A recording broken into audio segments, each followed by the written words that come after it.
Salut à tous. Dans la première partie que je vous conseille quand même de voir avant celle-ci, on avait vu que l'arrivée de la pub en 1836 va modifier la mentalité des journalistes, parce que ça modifie les objectifs de réussite financière des journaux. On ne vend plus seulement un journal à un public, on vend aussi le public à des annonceurs. Alors dans ce système, le journal qui veut survivre et se développer n'est plus simplement qu'au service des lecteurs. Il doit aussi se soumettre aux critères de qualité des annonceurs, sinon il n'aura pas leur argent. Et il finira par disparaître ou par être marginalisé sous l'effet de la concurrence. Entre autres exemples, c'est ce qui est arrivé à la presse ouvrière du 19e siècle, qui n'intéressait pas les annonceurs avec son public de pauvres, problème de ciblage, et par les sujets qu'elle abordait, comme la critique du capitalisme, la condition des ouvriers, etc., elle ne fournissait pas une audience réceptive aux messages publicitaires. C'est le deuxième critère d'un public de qualité pour les annonceurs. Alors c'est vague, ça a l'air de rien dit comme ça, et pourtant ça explique pourquoi l'onglet Tendance de YouTube donne le cancer. Et c'est ça que je vais vous expliquer aujourd'hui. Qu'est-ce que ça veut dire fournir une audience réceptive aux messages publicitaires? Comment est-ce qu'on fait pour que les gens regardent la pub, s'y intéressent, la croient? Parce que c'est quand même chiant la pub. Vous avez jamais changé de chaîne pendant la pub, vous? Si. Et pourtant, 10 ans plus tard, on se souvient encore de musique et de slogans de certaines pubs. Alors comment ça marche? Eh bien pour créer cette réceptivité, il y a évidemment une part importante de responsabilité pour celui qui crée le spot, le publicitaire, mais il y a aussi une part pour le support qui la diffuse, les médias. Et pour eux ça commence par un truc tout simple, ne pas chier sur ceux qui fournissent de la pub. Les annonceurs qui souhaitent un environnement propice à leur publicité disposent donc à l'évidence de puissants arguments pour être entendus par les rédactions. Ainsi, le groupe LVMH, 6e annonceur de presse en 98 avec 59 millions d'euros de publicité, retira au Nouvel Observateur 230 000 euros de manne publicitaire, en punition d'un article osant évoquer les difficultés du groupe à lancer une banque virtuelle sur le web. Ce contexte pose les fondements économiques et industriels du journalisme. Au sein de ce contexte, un professionnel expérimenté évitera par exemple d'attirer maladroitement l'attention de ses lecteurs sur les centaines de milliers de morts causées par le refus des multinationales pharmaceutiques de laisser les pays pauvres fabriquer eux-mêmes les médicaments dont ces entreprises détiennent les brevets et dont la publicité parsème la revue. Ne comptez pas davantage sur les médias pour vous apprendre que les jouets de vos enfants sont fabriqués par d'autres enfants qui ne jouent jamais, ni pour dénoncer la levée des quotas d'importation, accompagnant l'entrée de la Chine dans l'OMC, qui permettront de faire fabriquer tout ce que nous consommons par des travailleurs sans retraite, sans sécurité sociale et sans assurance chômage. Une levée des quotas qui ne déplaît pas aux grandes marques de chaussures ou de prêt-à-porter qui sous-traitent leur production en Asie et qui apparaissent dans toutes les pages des magazines consacrés à la mode. On ne crache pas dans la soupe, c'est d'abord une question de politesse. Mais il faut savoir qu'en plus, cette nécessité de proposer un environnement propice à la publicité est clairement balisée par les entreprises qui donnent des sortes de cahiers des charges aux médias qui voudraient obtenir leur budget pub. En plus de la discrimination infligée aux médias qui leur déplaisent, les publicitaires font leur choix parmi les programmes selon leurs propres principes. À de rares exceptions près, ils sont culturellement et politiquement conservateurs. Selon les instructions de Procter & Gamble à leur agence de publicité, il ne pourra se trouver dans aucun de vos programmes, quoi que ce soit, qui de quelque manière donne une image des affaires comme froide, impitoyable et dépourvue de tout sentiment ou motivation spirituelle. Même le capitalisme a honte de lui, c'est quand même triste. Chez General Electric, le directeur de la communication est un petit peu plus proactif. Nous entendons privilégier une programmation dont l'esprit vienne renforcer nos messages d'entreprise. Ok, on avance. Donc pour créer une audience réceptive aux messages publicitaires, il ne faut pas dire certaines choses qui pourraient refroidir la pulsion d'achat du consommateur, et il faut en dire d'autres qui viennent renforcer le message d'entreprise. Qu'est-ce que ça veut dire? Prenons une émission comme le Grand Journal de Canal+. Alors j'en ai regardé qu'une, que j'ai choisie complètement au hasard, parce que faut pas déconner quoi. C'est un peu chiant. La base de l'émission, c'est interviewer 2-3 personnes qui sortent un bouquin, un album de musique, une série, un film, un spectacle. Parfois vous avez un politicien ou un responsable d'association. Bref, le but, c'est de venir faire sa promotion. Alors jamais vous ne verrez quelqu'un critiquer un produit présenté sur le plateau. C'est même plutôt l'inverse, ça tourne au cirage de pompe.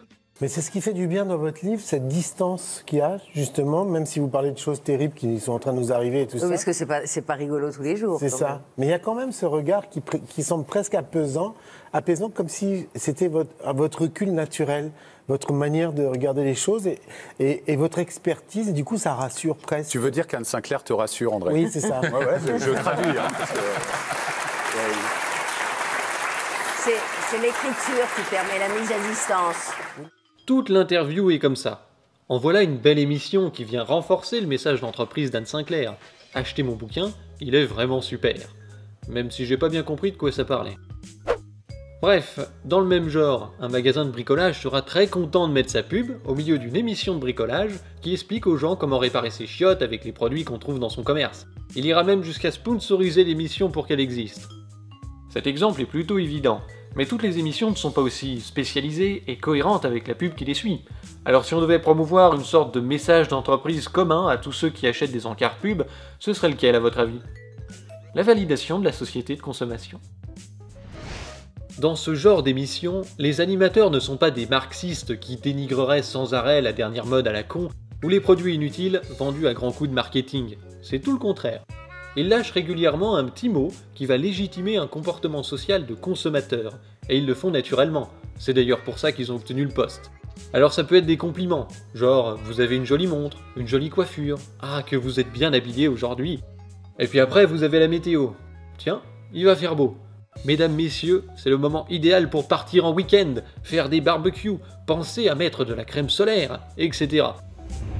Et puis dans cette émission du Grand Journal, juste avant la coupure pub, vous avez la rubrique Conso sur le salon de l'agriculture et la Fashion Week. Ça permet de créer un environnement propice, une continuité confortable entre l'univers du programme et la publicité. D'abord sur le fond, parce qu'on passe de la consommation à la consommation, ça change pas trop. Et puis ensuite sur la forme, de l'émission à la pub, vous avez le même genre d'éclairage, de couleurs, de rythme, de musique, etc.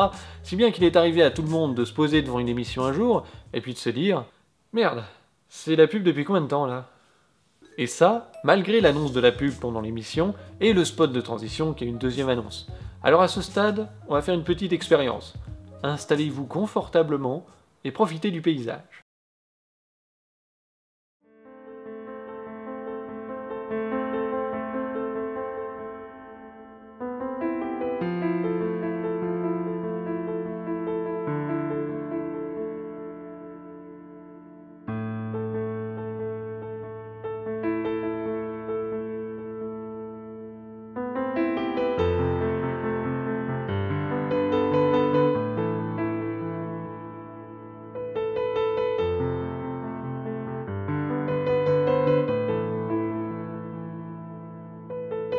Nouveau Clusters, super méga ultra bon, pour un petit déj qui déchire.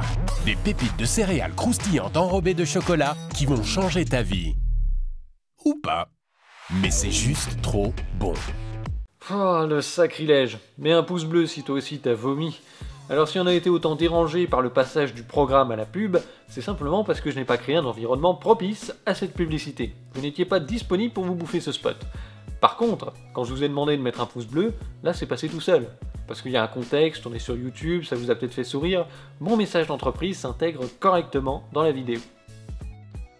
Il y a beaucoup de façons de parler de la télévision, mais dans une perspective business, soyons réalistes. À la base, le métier de TF1, c'est d'aider Coca-Cola par exemple à vendre son produit. Or, pour qu'un message publicitaire soit perçu, il faut que le cerveau du téléspectateur soit disponible. Nos émissions ont pour vocation de le rendre disponible, c'est-à-dire de le divertir, de le détendre, pour le préparer entre deux messages. Ce que nous vendons à Coca-Cola, c'est du temps de cerveau humain disponible. Rien n'est plus difficile que d'obtenir cette disponibilité. C'est là que se trouve le changement permanent. Il faut chercher en permanence les programmes qui marchent, suivre les modes, surfer sur les tendances, dans un contexte où l'information s'accélère, se multiplie et se banalise. Tout se joue chaque jour sur les chiffres d'audience. Nous sommes le seul produit au monde où l'on connaît ses clients à la seconde après un délai de 24 heures. Ah, vous baviez d'impatience que je vous la sorte celle-là.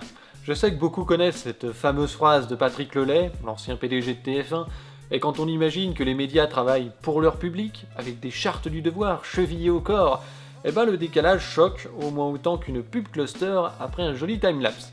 Ou que Patrick Cohen quand il nous parle de sa déontologie. Rendre le cerveau disponible.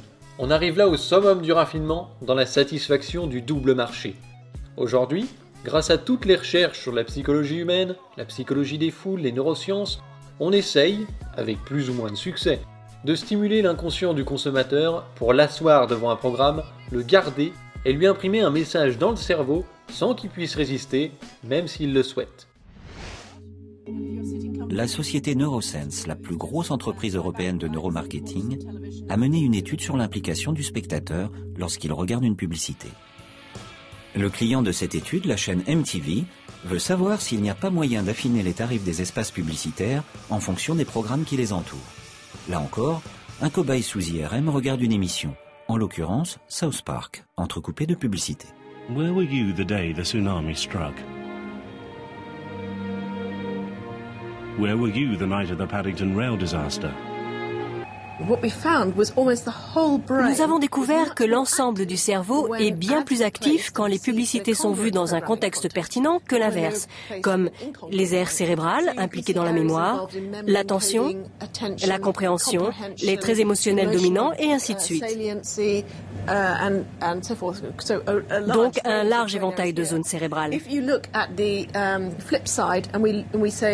Maintenant, si on prend les choses à l'envers, pour chercher les zones actives dans un contexte non pertinent, voici ce que nous voyons. Pas grand-chose. Et pourtant, ces résultats correspondent aux mêmes stimuli. Il y a donc intérêt à faire attention au contexte de programmation et on peut mesurer dans ce contexte également la quantité de mémoire utilisée en fonction de la pertinence du contexte. Cela montre l'avantage de placer la publicité au bon endroit au lieu de se ruiner pour la mettre en prime time dans un contexte qui ne serait pas pertinent. Mais n'était-ce pas évident qu'une publicité pour la Croix-Rouge au milieu de South Park serait mal perçue? Oui, ça paraît évident. Mais comment le mesurer?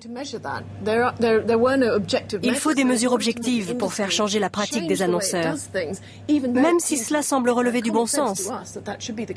Mais malgré tout, la publicité reste globalement très mal placée en prime time. Dans la conception des programmes, on s'est rendu compte que jouer sur les émotions des spectateurs était très efficace pour attirer un public de qualité pour les annonceurs ou pour améliorer cette qualité. Par exemple, les coupures pub ne sont pas faites au hasard dans un film ou un documentaire. Elles sont prévues au moment de la conception du programme pour être placées juste après un pic de stress qu'on aura sciemment fabriqué, parce qu'on s'est rendu compte qu'un cerveau plongé dans cet état mémorise mieux ce qui suit, en l'occurrence de la pub. Les sujets des articles et des programmes ont aussi changé, surtout à la télé, où de plus en plus on a vu se développer des émissions centrées sur les bas instincts. Voyeurisme, humiliation, frustration, peur, dégoût, etc. Parce qu'en plus d'attirer et de captiver le public très efficacement, ça attire le public, celui qui se laisse aller à ses pulsions, et qui sera donc plus réceptif aux messages publicitaires qui jouent sur les mêmes ressorts. D'autant qu'il y aura été préparé par l'émission où le comportement social du consommateur aura été valorisé. Au début des années 2000, tous ces constats vont aboutir à une invention formidable, la télé-réalité. John de Mol, producteur hollandais, à la tête de la société Endemol. À la fin des années 90, il invente le concept qui va allier élimination et obscénité. Big Brother. Un jeu d'enfermement où pendant des mois, les téléspectateurs vont observer un groupe de jeunes confrontés régulièrement à l'élimination d'un d'entre eux par le vote de ces mêmes téléspectateurs. La promesse sadique est parfaite. Chacun va jouer pour que s'extrémise la situation. On en espère du sexe et de l'agressivité. En Espagne, le programme est tellement ancré dans la société qu'on ne discute même plus des pratiques de la production. D'ailleurs, José Luis n'hésite pas à nous parler d'un détail spécialement pensé pour perturber les candidats. Ils n'ont pas d'heure à l'intérieur, pas d'horloge. Alors parfois ils passent la nuit à parler. Ils pensent qu'il est seulement 1h du matin et le jour se lève parce qu'il est 7h. Ils perdent la notion du temps, surtout en hiver d'ailleurs. C'est pour ça qu'ils dorment parfois la journée. Elle, par exemple, elle ne devrait pas dormir. Il est midi, son cycle de sommeil est déréglé. Et ça peut pas être un problème, ça. Si, mais si des gens mangent pendant que d'autres dorment, ça crée parfois des conflits. Et ça, c'est l'essence même du programme. Avec la télé-réalité, toutes les transgressions deviennent possibles. On élimine, on humilie et on s'exhibe en même temps. Le dispositif est construit pour que ces transgressions soient vécues pour de vrai. Chaque participant est sommé de repousser tous les interdits. Contrairement aux mécanismes d'exhibition et de voyeurisme des années 80 et 90, les diffuseurs de télé-réalité ne se contentent plus de la parole. Ils exigent des passages à l'acte. La voix a passé 14 semaines en ta compagnie. Les candidats doivent vivre en direct et en prime time tout ce qui pourra satisfaire leurs propres pulsions. De rentrer dans la maison, tu as tout de suite mis les points sur les i. Les défauts, on les accepte, on dégage. En tout cas, je me kiffe. Et tu ne leur as pas vraiment laissé le choix. C'est le spectacle du sexe, des larmes et de la violence. Je vous jure que là, la guerre, quand je te dis qu'elle est déclarée... Elle est déclarée? Mais c'est la guerre. Dans la maison, en ce moment, c'est de la tension de guerre, quoi. Ok, tu me regardes, tu m'insultes toute la journée. Non, on parle pas de toi. Mais défends personne, on parle pas de toi. Ces passages à l'acte renouvelés entraînent les candidats vers des comportements de plus en plus régressifs. Du clash, du drama et du sexe pour attirer et détendre le cerveau du consommateur pour passer la barrière de son esprit critique. Et en plus, comme les participants n'ont pas le droit de parler d'un tas de sujets, l'actualité, la politique, etc., les discussions tournent surtout autour de la bouffe, des fringues, du maquillage, bref, de la consommation. Vous avez le choix entre une soirée à thème ce soir, avec musique, costume, mais sans boisson supplémentaire, ou la même soirée dimanche, mais avec champagne à volonté. Dimanche? Ah non, musique, il y a de la musique, attendez. Oui, la même soirée, avec dimanche, avec champagne à volonté. Dimanche avec champagne. Allez-vous pouvoir attendre jusqu'à dimanche? Oui. Si dans 5 minutes, l'un d'entre vous n'est pas d'accord ou si vous n'êtes pas allé annoncer la décision du groupe au confessionnal, la soirée sera automatiquement reportée à dimanche soir, mais sans champagne. Donc on a quand même une organisation qui fait que l'alimentation est au cœur des discussions, que compte tenu de l'oisiveté, on va aussi beaucoup parler beauté, on va beaucoup parler mode, on va passer son temps à se couper les cheveux, se recoiffer, à customiser ses vêtements, etc., à regarder si on n'a pas grossi, maigri, si on a bronzé au bord de la piscine. En fait, ça se met pas avec du coton, quoi. Voilà. Pas avec du coton. Si. Dans cet univers-là, quand la publicité arrive, elle n'est pas d'un autre ordre, elle n'est pas d'une autre nature. Dans la publicité, vous allez avoir, pas la marque qui a été citée, bien évidemment, elle n'a pas été citée, mais il y a une continuité très logique entre l'univers du programme et l'univers de la publicité. L'homo consommatus devient un modèle de réussite dans ce genre d'émission. Il est superficiel, individualiste, indifférent à la politique, indifférent aux conséquences sociales et environnementales des produits qu'il utilise, il est soumis à la mode, à ses pulsions et au code de la société de consommation. Est-ce qu'on peut rêver un meilleur message d'entreprise pour quelqu'un qui a 12 000 tonnes de yaourt à écouler cette année? Écoutez, moi les gars, j'ai 12 000 tonnes de yaourt à écouler cette année. Alors du jeune, ok. Du sexy, ok. Et tu rêves. Quoi, merde? On est des marchands de rêve, putain! Voilà, maintenant vous avez compris. Vous avez compris comment on en est arrivé à voir des émissions que les gens n'aiment pas, mais qu'ils regardent quand même, et pourquoi tout un tas de sujets ne seront jamais abordés dans les médias, même s'ils intéressent vraiment les gens. Et alors qu'on espérait avoir touché le fond de la connerie, Cyril Hanouna débarque avec Touche pas à mon poste. Entre-temps, 10 ans de télé-réalité ont si bien fait leur ravage que l'émission la plus merdique de France est animée par des journalistes professionnels. Mais attention, pas n'importe lesquels. Ceux qui sont capables d'exposer leur carte de presse sur Instagram et dans la foulée, de faire un placement de produit caché pour une marque de fringues britannique ou pour un hôtel parisien. C'est sans doute un exemple de la fameuse déontologie du journalisme en laquelle les médias dominants nous invitent à avoir confiance pour lutter contre les fake news. Oh, je sens que vous êtes complotiste, vous. Heureusement, dans tout ce merdier, il y a encore des journalistes qui essayent de faire leur boulot correctement. Alors de temps en temps, on peut voir un documentaire, un reportage intéressant, même dans les JT. Et puis au détour d'un intervenant dans une émission, on peut entendre un point de vue argumenté qui contredit la doxa ambiante. Et d'ailleurs souvent cet extrait sera isolé sur internet et puis on le verra circuler parce qu'il dit une vérité. Par contre ce gars-là, tu le verras qu'une fois, il sera pas réinvité, hein. Alors que Christophe Barbier, en sapant bien, tu peux te le taper tous les jours.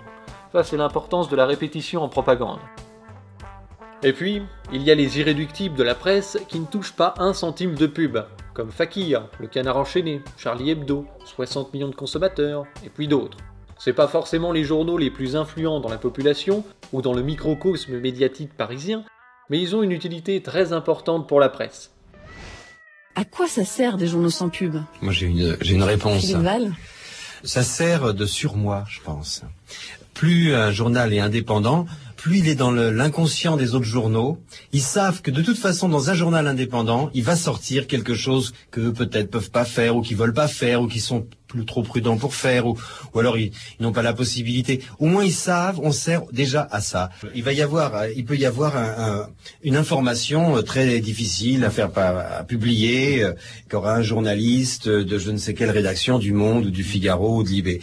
Ils peuvent avoir un débat dans ce genre-là. On va pas sortir ça. Et puis un autre va dire oui, mais si on le sort pas, ça va être dans le Canard mercredi, par exemple. Hein. Donc ils vont le sortir. C'est en ça que ça aide à l'indépendance. Ils peuvent s'appuyer sur notre existence pour faire leur travail, nos collègues journalistes. Et je pense que c'est vraiment important. Malheureusement, des journaux sans pub, il n'y en a pas des masses, et aucun n'a une publication quotidienne. À la télé ou à la radio, c'est pire, parce qu'il n'y a pas d'acteurs privés d'importance qui ne soient pas dépendants à plus de 95% de la pub. Il y a bien eu un temps Canal+, qui vivait en partie des abonnements, mais ils ont plus fait de la transgression que de la subversion, et depuis que ça a été racheté par Bolloré, on a bien vu les ravages que peut créer un propriétaire dans les programmes d'un média. Mais ça, c'est un autre sujet. En fait, à la télé ou à la radio, il n'y a que le service public qui peut se permettre de chier sur les annonceurs, parce qu'ils sont financés majoritairement par le contribuable. Les chaînes publiques n'étant pas sujettes aux contraintes internes liées aux intérêts des propriétaires fortunés, tout en étant moins exposées aux humeurs des publicitaires, elles constituent une menace potentielle pour le contrôle scrupuleux des élites sur les moyens de communication de masse. Dans une phrase de l'épisode précédent, je disais qu'il n'y a quasiment plus d'émissions d'investigation à la télé, et certains m'ont repris là-dessus en me faisant remarquer que des émissions comme Cache Investigation ou Envoyé spécial étaient diffusées régulièrement et fonctionnaient bien. C'est ce qu'on appelle un sophisme de généralisation abusive. La question qu'ils auraient dû se poser, c'est pourquoi ces émissions qui fonctionnent bien n'ont pas leur équivalent sur TF1, M6 ou les autres chaînes de la TNT. Et ne me parlez pas d'émissions comme Enquête exclusive ou Capital, parce que la première, c'est police, gendarmerie, délinquance, douane, etc., c'est chiant, et la seconde, c'est une émission de consommation. Je vais vous donner quelques exemples. Dimanche 15 octobre, enquête sur le vrai prix de votre santé. Et puis avant ça, c'était déco électroménager, n'achetez plus comme avant. Spécial rentrée, comment booster votre pouvoir d'achat. Hypermarché et marché, comment vous arnaquent-ils? Ah non, pardon. Comment font-ils face à la frénésie des vacanciers? Apéro, fruits, glaces, enquête sur les saveurs de l'été. Le business des vacances insolites. Bienvenue à la plage, le vrai prix d'une journée sur le sable. Bon, est-ce que j'ai besoin de continuer? Le tout étant sponsorisé par une mutuelle, au passage. En vérité, à la télé, l'immense majorité des quelques émissions d'investigation qui s'adressent un minimum à des citoyens sont diffusées sur le service public. Alors pour réduire cette menace potentielle, il y a une technique toute bête qui consiste à imposer aux médias publics des modes de fonctionnement venus du privé. Par exemple, la publicité commerciale, qui était interdite sur les stations de Radio France depuis 1987, a été autorisée en 2016 par la ministre de la Culture, Audrey Azoulay. Elle représente maintenant 6% du budget de Radio France. Et je vous parie que dans les années qui viennent, la part du financement publicitaire ne va faire qu'augmenter, pour des raisons budgétaires ou des conneries du genre, si bien que la logique de compétition pour l'audience, dont on a vu les problèmes dans la première partie, sera de plus en plus au cœur des préoccupations des stations de Radio France dans la conception des programmes ou le choix des infos. À la télé, c'est différent, parce qu'en France, les audiences sont beaucoup plus concentrées que celles de la radio. 4 chaînes se partagent le gros de l'audience. TF1, France 2, France 3 et M6. Les autres chaînes ne dépassant pas 4% de part d'audience, et l'ensemble des chaînes du groupe France Télévisions dépassant les 30%. Donc, même s'il y a de la pub sur ces chaînes, ces chiffres donnent un certain poids, une certaine liberté à France TV face aux annonceurs qui peuvent difficilement se passer du service public pour diffuser leurs pubs. Alors à l'inverse de ce qui se passe à Radio France, en 2008, Sarkozy a affaibli France Télévisions en retirant les pubs avant 20h, qui représentaient 30% de son budget, soit environ 833 millions d'euros. 650 millions, collectés de différentes façons, devaient venir compenser le manque à gagner. Mais au-delà de l'impossibilité arithmétique évidente, figurez-vous qu'on ne savait pas trop où prendre l'argent, alors France Télévisions s'est assise dessus. En prévision de ce manque de financement, ils ont dû prendre les devants. La CGT souligne « désorganisation du groupe France Télévisions, gel des investissements d'avenir, coup de frein sur les grilles nationales et régionales, plan social silencieux sur le dos des précaires, etc. etc. » Résultat, France Télévisions est obligée de se restructurer avant même que la suppression de la pub soit effective. Et voilà comment on remplace la molle contrainte des publicitaires sur le service public par la dure contrainte budgétaire, tout en faisant un gros cadeau aux concurrents privés, TF1 et M6 en tête, qui vont pouvoir vendre ou mieux vendre leurs encarts pub après 20h, malgré la crise qui battait son plein en 2008. D'autant plus que cette loi de modernisation de l'audiovisuel va autoriser une deuxième coupure publicitaire dans les fictions et les films diffusés à la télé. Et pendant une double ration de frites, c'est la République! On retrouve ici la tendance historique à l'augmentation continuelle de la surface de pub dans les médias, si bien qu'aujourd'hui, on se demande si on a des programmes entrecoupés de pubs ou des pubs entrecoupés de programmes. Mais grâce à Internet, on a vu apparaître des contenus qui sont produits en dehors des contraintes commerciales de la télé et de la radio. Que ce soit des tutos, de l'histoire, des sciences, de la politique, de la musique, etc. On peut trouver de vraies pépites qui sont bien meilleures que ce qu'on peut voir sur les autres médias, même en termes de qualité technique. En plus, en quelques clics, on peut retrouver des documentaires, des films qui ne seront plus jamais diffusés à la télé, et on peut même trouver de très bons bouquins gratuits qu'on peut lire sur son téléphone en attendant le bus, par exemple. Internet, comme c'est un média horizontal, facile d'accès, facile d'y diffuser tout ce qu'on veut pour pas un rond, c'est un super média culturel. Mais en même temps, ça produit de la grosse merde, pire que touche pas à mon poste. Ceux qui ont déjà jeté un œil dans l'onglet Tendances de YouTube ou à la playlist des chers non-abonnements d'Antox comprennent ce que je veux dire. Il y a des chaînes YouTube qui jouent plus sur les bas instincts que la télé-réalité et qui font plus l'apologie de la société de consommation que le téléachat de TF1, et avec moins de déontologie. Il n'y a plus aucune limite au putaclic, ils font de la publicité déguisée, ils utilisent leurs gosses, ils font du plagiat et même des escroqueries. Genre des faux concours, où les gens doivent s'abonner pour gagner un iPhone à la con que personne ne gagne jamais. Et si ce genre de contenu existe, c'est uniquement parce que ces chaînes YouTube sont financées par la publicité, ce qui attire des gens qui ne sont là que pour le pognon et qui se foutent complètement de tout le reste, même de leur public. Que ça plaise ou pas, mais tu t'en fous, c'est pour ton bénéfice à toi, c'est pour ton pain à toi. Les gens qui te soutiennent, ouais mais t'es mon cré, mais tu me déçois, ils feront pas votre vie plus tard. Ça sera vous et vous. Quand vous serez un chien, ça sera vous et vous. Comme tu viens de le dire, tu ne fais pas ça pour la passion, ni pour les personnes qui te suivent. Tu fais ça pour toi et pour l'argent que cela te procure. Mangez des burgers, étalez-vous de la rissa dans la tronche, on s'en fout. Ça vous rapporte Mazel Tov. Peut-être c'est du putaclic des fois, mais au moins c'est ça qui marche. En ce moment le putaclic ça marche, tranquille on va en profiter. Et c'est pas des titres guichères, c'est juste du putaclic pour attirer. Ça fait rien de mal, donc commence pas à casser les couilles. Le mec il te dit on fait ça que pour l'argent. YouTube c'est un travail hein. Voilà, donc ça c'était la philosophie du youtubeur bas de gamme qui ne fait que suivre la tendance sans forcément comprendre pourquoi ce genre de contenu marche. Et d'ailleurs il s'en fout.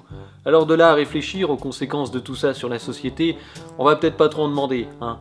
Le truc amusant avec ces gens-là, c'est comme ils sont à la fois acteurs, diffuseurs et producteurs de leur propre merde, ils partagent la mentalité des candidats d'émissions de télé-réalité et celle des patrons de chaînes qui les achètent.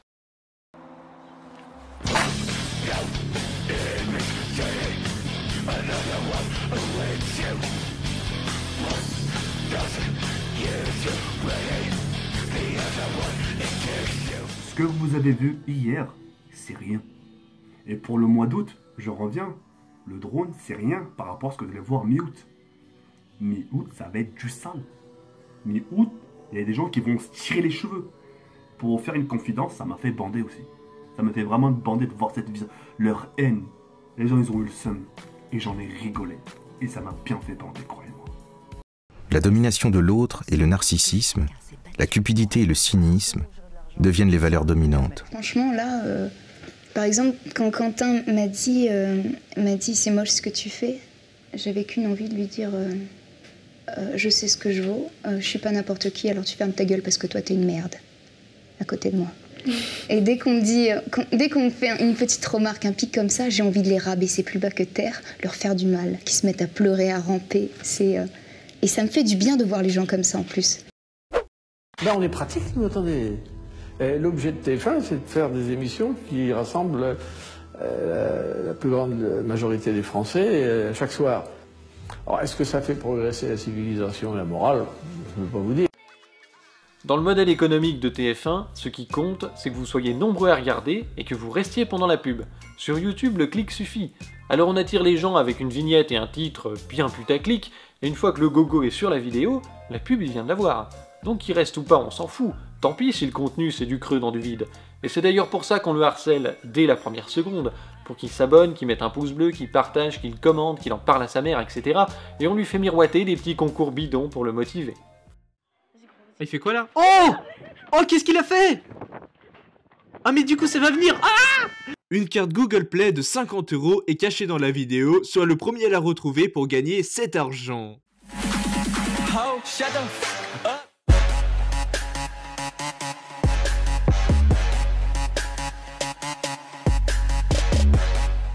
Bonjour à tous les amis, c'est Forlan, j'espère que vous allez bien. Bah moi écoutez ça va super, et aujourd'hui on va voir des enfants qui ont déclenché l'alarme incendie. Et sachez que j'organise un énorme concours pour tenter de gagner un iPhone X. Alors pour participer c'est vraiment très simple, il suffit tout d'abord de vous abonner à ma chaîne YouTube COD Forlan, de liker cette vidéo et bien sûr de la commenter en disant que vous voulez ce téléphone. Les résultats se feront entre tous ceux qui auront rempli ces conditions, et bien sûr il se fera le 3 novembre, lors de la sortie du téléphone. Bref, le titre de la vidéo de... Tout ça parce qu'on est dans un système où le nombre de vues et d'abonnés compte énormément. D'abord pour gagner de l'argent, via les publicités distribuées par YouTube, mais surtout pour se créer une communauté, qu'on pourra vendre ensuite à des annonceurs pour faire du placement de produits. Et c'est là qu'on gagne vraiment sa vie sur YouTube. Pour une vidéo qui va faire environ 100 000 vues, vous pouvez être payé entre 1000 et 10 000 €, grand max quand même. Bon, c'est une fourchette, hein, ça varie beaucoup, en fonction du secteur, du produit, du nombre de vues potentielles, de votre image aussi, et puis, il y a des publics qui rapportent plus que d'autres. J'avais perdu la première partie de mon foie à cause de l'alcool, la deuxième partie, c'est parce que j'ai reçu une proposition de faire une pub, une opération marketing pour un drone. En gros, on m'a dit, on te donne un drone, tu fais une vidéo avec, donc ça vaut cher ces conneries n'empêche, hein. Tu fais une vidéo avec, et pas vraiment en échange parce que c'est plutôt cool pour toi, tu mets un lien dans la description d'où vient ton drone, et quand les gens cliquent sur ce lien, ça me lance une adresse à la con hyper longue qui nous dit que c'est grâce à toi qu'ils sont là, et soit tu touches de l'argent à chaque clic, un petit peu, soit tu touches beaucoup d'argent à chaque vente. Pourquoi pas? C'était pas le souci, sauf que je leur ai dit non, parce que je vais pas faire une vidéo sur un drone, ou tout du moins pas une vidéo dédiée. Et voilà, sauf que comme je leur ai dit non, ils m'ont dit un truc, et c'est là où je me suis dit merde, c'est qu'ils m'ont dit oui mais tu peux dire que c'est pas une vidéo sponsorisée, parce qu'en fait on te donne pas directement de l'argent, on te donne un drone certes, mais c'est un cadeau, et en fait tu gagnes de l'argent par rapport au lien dans la description. Donc en fait t'as le droit de dire que c'est pas sponsorisé directement, quoi. Tu peux être un peu fourbe. Et donc je suis allé vérifier les youtubeurs qui font ça, et en fait, ouais, la plupart, ceux que j'ai trouvés en tapant de vidéos drone, ils disent au début de leur vidéo, mais cette vidéo n'est pas sponsorisée, ne vous inquiétez pas. Hein? Voilà.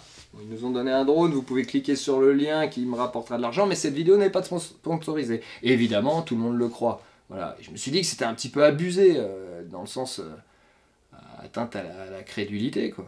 Mais bon, voilà, je suis pas fragile non plus au point que mon monde s'écroule, hein. C'est juste qu'après, je leur ai posé la question, pourquoi c'est toujours des youtubeurs gaming qui font des vidéos avec les drones? Pourquoi vous m'avez demandé en tant que youtubeur gaming, alors que j'en suis pas vraiment un, vous aurez dû vous renseigner un peu mieux, et pourquoi vous m'avez pas demandé en tant que chaîne principale, pour faire une fiction, voilà.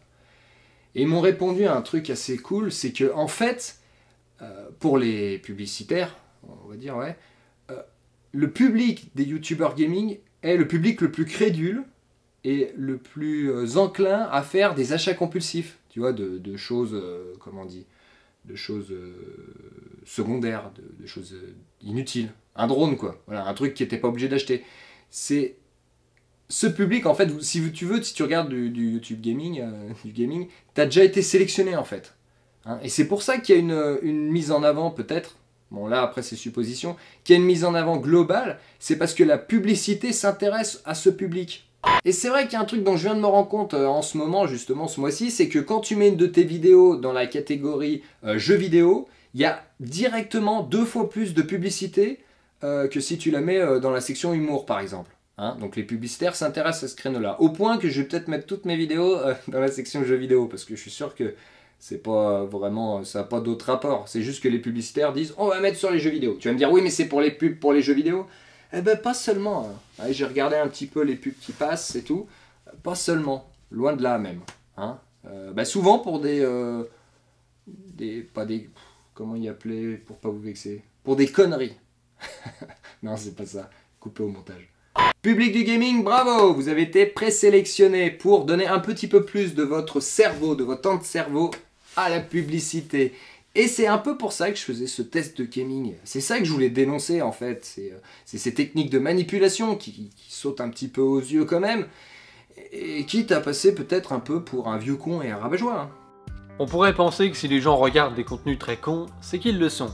Et c'est peut-être vrai pour certains malheureusement, mais sûrement pas la majorité. Car dès qu'il s'agit de passer à la caisse, on voit la vraie valeur que le public accorde à ce genre de vidéos. Prenons le cas de Top 10, qui fait des listes de curiosités plus ou moins aguicheuses, mais qui est très loin d'être la chaîne la plus cancer qu'on peut trouver sur YouTube. Il avait créé une page Tipeee quand il avait plus de 450 000 abonnés, mais en un mois, il a récolté 30 €. Alors comme c'était gênant, il l'a fermé. D'une manière générale, les vidéos qui ont peu de valeur ajoutée sur le fond ou sur la forme, et qui attirent leur public en jouant sur les pulsions humaines, n'arrivent pas à se faire financer par leur public. Et ceux qui jouent à l'extrême sur le putaclic finissent par perdre le leur, lassés qu'ils sont d'être déçus à chaque vidéo, quand ces youtubeurs n'ont pas tout simplement un public factice, construit avec des gens qui se sont abonnés pour de mauvaises raisons et qui se foutent complètement des vidéos. Ce qui explique que des chaînes avec plusieurs centaines de milliers d'abonnés ne fassent que quelques dizaines de milliers de vues par vidéo. Alors bien sûr, c'est un propos général. Il y a des chaînes cancer qui fonctionnent bien et qui arrivent même à obtenir du financement participatif. Quoique leur public les paye rarement pour leurs vidéos, mais plutôt pour des éléments annexes. Ça va être la gameuse michto qui monte son cul et soutire de l'argent à des pauvres types qui espèrent attirer son attention. Ou encore des gens qui se transforment en cause humanitaire. Ils vont raconter des choses horribles qui leur arrivent dans leur vie, quitte à les inventer pour obtenir des dons. C'est des trucs du genre je me fais harceler par un hacker. Il a mis un verre d'eau dans ma boîte aux lettres. Il est dehors, mec, il est dehors, il a déposé un verre d'eau dans la boîte aux lettres. Il a le verre d'eau. Il a buté mon chat. Mon chat? Quoi? Il a trouvé mon chat. Il était dehors, le con. Il a tué mon chat. Il a dit qu'il a tué. Oh le con. Oh le con. Il a niqué ton chat. Il a égorgé la voisine. C'est ta voisine? C'est quoi ça? C'est ta voisine? C'est ta voisine? Oh là là, c'est terrible ce que je vis en ce moment. Vite, abonnez-vous, envoyez-moi de l'argent pour me soutenir. Dans 24 heures, je vous montre les vidéos. Activez bien la notif, vous aurez la vidéo de qui est venu. Est-ce que si tout le monde s'abonne, ça te remonterait le moral, non? Donc, quel que soit le média, le financement par la pub conduit à produire de la merde qui joue sur les bas instincts pour attirer les gogos. Et il tient aussi son rôle de censure. On gagne plus d'argent en parlant de jeux vidéo plutôt que de politique, et si on va sur des sujets controversés, là on risque carrément qu'une vidéo soit considérée comme non adaptée aux annonceurs et qu'elle ne rapporte rien du tout. Par exemple, si vous mettez le mot « attentat » dans le titre d'une vidéo, automatiquement, YouTube vous empêche de mettre de la pub dessus, quel que soit le propos de la vidéo.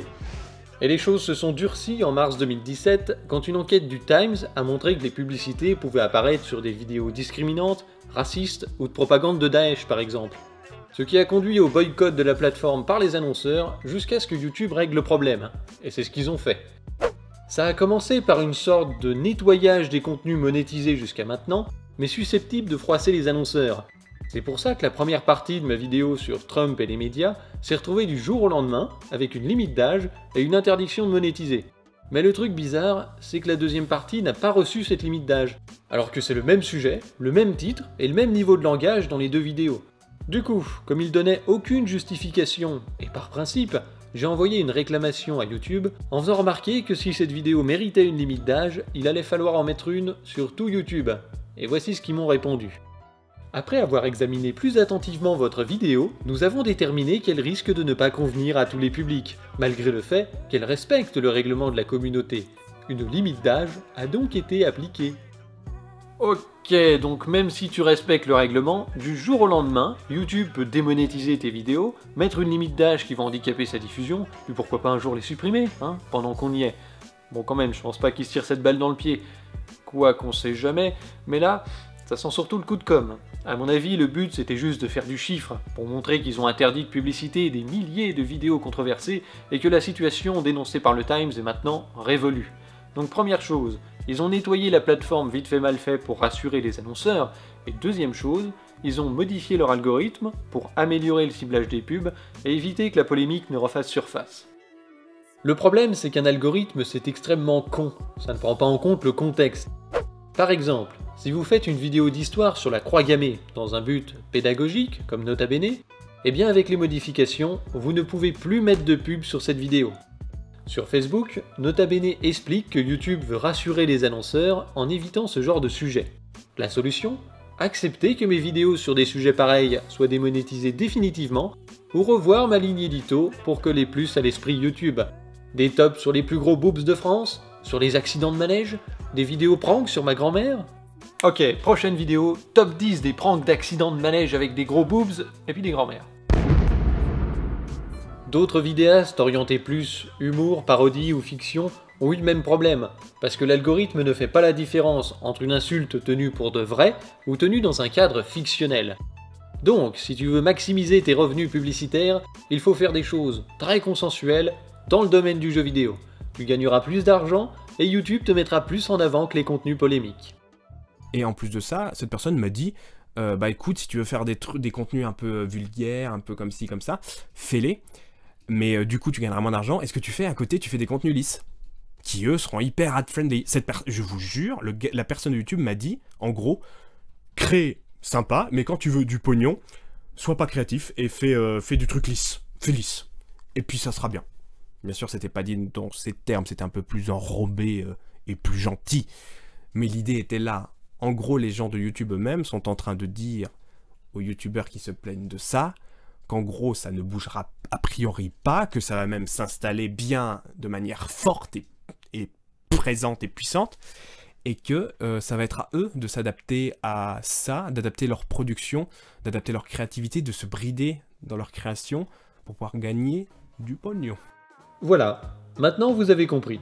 Vous avez compris pourquoi l'onglet tendance de YouTube donne le cancer, et pourquoi des chaînes super travaillées et intéressantes ne décollent pas et finissent par disparaître, alors qu'on voit des chaînes tout à fait merdiques se développer à toute allure. Après, faut pas croire qu'il n'y aurait que des chaînes de grande qualité si les vidéos n'étaient financées que par le public. On aurait aussi notre lot de chaînes poubelles qui sont là que pour soutirer de l'argent à des gogos, ça aurait juste une autre forme. Et puis à l'inverse, tout ce qui est financé par la pub n'est pas forcément de la merde, loin de là. Alors je pense qu'il faudrait les deux. Et ça existe déjà un peu puisque de nombreux vidéastes ont recours à du financement participatif, notamment via Tipeee. Mais bon, Tipeee c'est chiant. Faut changer de site, se créer un compte, se connecter, rentrer ses infos bancaires, pour à la fin donner 1 ou 2 euros. Ça en décourage beaucoup qui pensent que ça vaut pas le coup, et d'ailleurs ils se trompent. Et puis comme YouTube ne gagne pas d'argent là-dessus, ils ont aucun intérêt à vous mettre particulièrement en avant.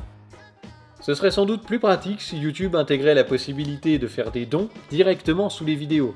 C'est un peu ce qu'ils avaient mis en place avec Fanfunding en 2014, mais il me semble que ça n'a jamais été mis en place en France, et c'est même complètement supprimé depuis le début de l'année 2017.